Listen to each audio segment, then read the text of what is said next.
All right, welcome back to the Trading to the Promised Land YouTube channel. Today we are December 1st, 2025, and I will do a market recap for Nasdaq mainly. And if you stick around till the end, there might be a little bit of bonus that you might find interesting. So interestingly enough, because today it was the first day back from, I guess, the holidays, if you want to call them like that. As you know, there was the American Thanksgiving on Thursday, and then Friday was Black Friday, so it was shorter days for the US stock market. So today was the first full day back, and it was also the first day of the month. There was quite a bit of price action, or more volume in the markets, which was welcomed in my opinion. The interesting part is that during the Asian session, the Nasdaq completely fell off. I'll just read off here what is assumed to be the reason. So it says here, US stock futures and cryptocurrencies dipped, indicating risk aversion ahead of a flood of economic data this week, even as bets on December Fed interest rate cuts remain strong. So I'll just show you what they're expecting. Right now, there's an 87.6% chance of a 0.25 rate cut. So that's the FOMC that will occur December 10th. As you know, the inflation and rate cuts have been driving the markets quite a bit lately. So there's strong indication that there's going to be a rate cut. Again, anything can change. This is just an assumption. We really don't know what's going to happen until the day happens. But according to this article here, there's an assumption that we believe the stock market kind of crashed because of the economic news that's happening this week, which I'll show you right now what we're expecting. We're expecting a lot of employment releases and core PCE, which I believe gauges inflation. We're assuming that, or analysts are probably assuming that these releases will be taken into account whether we do a cut or not. So if we look at today, there was the ISM manufacturing PMI at 10 a.m. and also ISM manufacturing prices. There was also news at 9:45 that I'll go over shortly. And other than that, there wasn't any red folder news besides that. So we were in the clear after 10 a.m. Tuesday, which is tomorrow, there's not really anything noteworthy. There's no red folder news for Tuesday, so it should be a quietish day. And then Wednesday, we have ADP non-farm employment change at 8:15. And then we have ISM services PMI at 10 a.m. Thursday, we have unemployment claims. And then Friday at 8:30, we have employment change, unemployment rate. That's for Canada, so that's not likely going to affect Nasdaq too much. What is going to affect Nasdaq is likely the core PCE price index month over month. Prelim University of Michigan consumer sentiment usually moves the market as well. So if you're trading on Friday, just be careful around 10 a.m. But because there's a lot of employment releases and the PCE, that's likely going to be taken into account in the Fed decision. So depending on what the release say, we may see a lot of price fluctuations around these news releases. So if we go to financial juice, there wasn't really any big news that would have affected Nasdaq. There's French manufacturing, but that wouldn't have affected Nasdaq, and that was during London. German manufacturing, so a whole bunch of Euro news that would not have affected Nasdaq too much. We go back to closer to New York. So we had Russia's deputy PM Novak. Russia is ready to supply LNG to Saudi Arabia.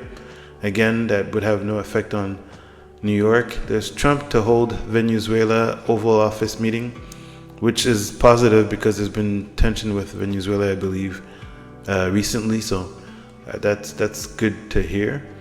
Whether or not that would have affected Nasdaq we're not really sure. U.S. Commerce Secretary, the deal with strengthen supply chain, create jobs in the U.S. So perhaps that would have affected Nasdaq. But other than that, other than the 9:40 news, the U.S. S&P manufacturing PMI, and then the 10 a.m. news, U.S. ISM manufacturing PMI, there wasn't really too much that would have affected the price action today. We're still in extreme fear. Again, I think it's because of the upcoming Fed rates, but also talks about an AI bubble. So if we go back to the charts, you'll see, so this is the yellow rectangle here. This was the New York session on Friday. As you can see, it was very bullish. But Asia session, so starting Sunday at 6 p.m., as you can see, it went up. So it surged above the New York high of day, and then crashed completely. It was just red candles, so we're on the hourly. So you see big red candles here. So there was a lot of sellers, a lot of bearish movement, as you can tell. Coming into the market this morning, even though this was very bearish, we do have to remember that we had a fairly bullish week. I believe every day last week was a green day. And if you see here on my chart, we did go into a daily fair value gap, so a higher time frame fair value gap, and we rejected at the midpoint. Not only did we reject at the midpoint, but there was also a 15-minute demand zone here, and it's also where midnight open was. So because of that, I was actually fairly bullish on the day. And I'll just go back to a lower time frame, and we can look at the price action that occurred during New York. So as you can tell, it kind of respected that area. If we go to 9:30, because obviously, as we all know, that's where most of the volatility comes in. We did have a doji at 9:30, so we kind of retapped back into this 15-minute demand, but we're also still respecting the daily midline. So that kind of made me think that there's a lot of buying pressure in this area. So because of that, I personally was bullish on the day. And as you can see, price action continued up until previous high of day, so previous New York high of day. So I reclaimed most of Asia, which was very interesting. I did trade today and had a successful trade that I can share at the end of this video. But as you can tell, it was a bullish day. Respected this 15-minute demand. I respected midnight open, and it was a bullish day, so I reclaimed most of it. Some might say this was also a double bottom. However you trade, whatever your strategy is, it was definitely a bullish day today. So there was money to be made in the market if you were a bull. If you were a bear, perhaps it was a quick scalps to be made. So I will share my trade. I will try to fast forward it. It's not a long trade. Basically, I took a buy around 25,344. The reason for that trade was obviously, like I said, I was bullish on the day because it was respecting the 15-minute demand, the midnight open, and the midpoint of the daily fair value gap. Also, this was around 10:48 that I took this trade, and I was kind of planning on a 10 a.m. power of 3, which is an ICT concept. Basically, there was accumulation, manipulation into a 5-minute demand to go back up, basically. Ideally, the best entry would have been here, but as you can tell, this is a top step. account, and there was delays creating accounts this morning with Top Step, so it took me a while to get my account, unfortunately. So basically, as soon as I got it, I got into the trade.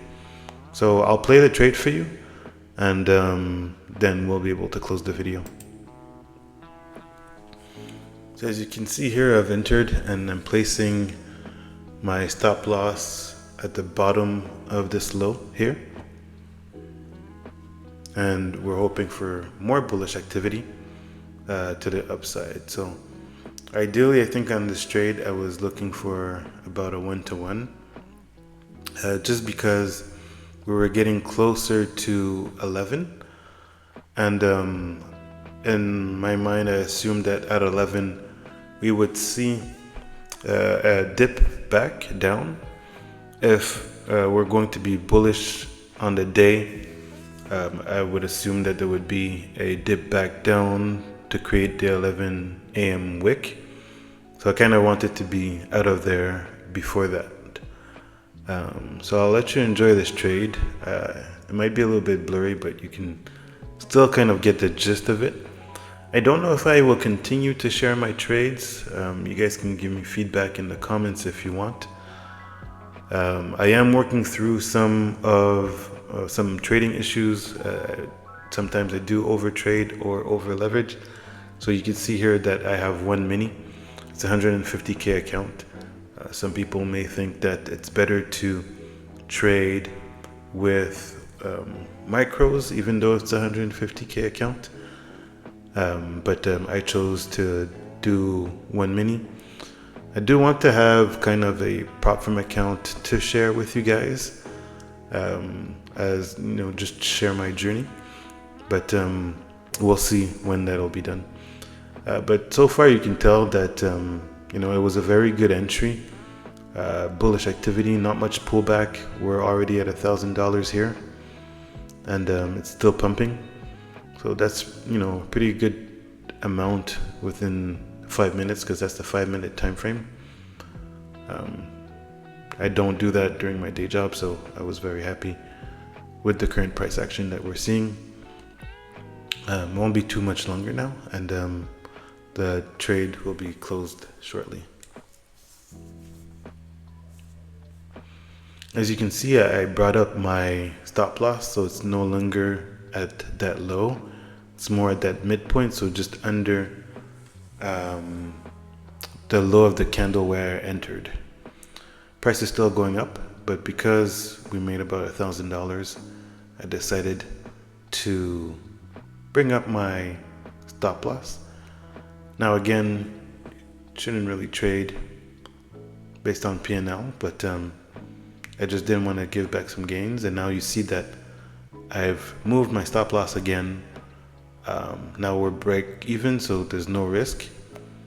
So it is a bit of an aggressive way to pull up your stop loss, and now we're out. So we made just a little bit over 1,200 on that trade today. So that's it. If you want to see more trade recaps, let me know in the comments. Please like, share, comment, and subscribe. And that's all for the video. Thank God for another day, and God bless y'all.